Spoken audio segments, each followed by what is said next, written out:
ఇప్పటికే చాలా లేట్ అయింది. ఏమైనా ప్లాన్ చేస్తున్నారా లేదా? అబ్బా, మేం కూడా అదే ప్లాన్లో ఉన్నాంలే అమ్మా. నిజమేనా?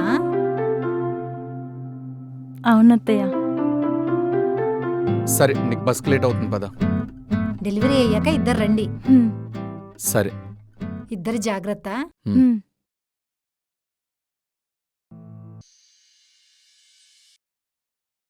తమ్ముడు మొత్తం 3 లక్షలు. సరే అన్న, వేస్తా.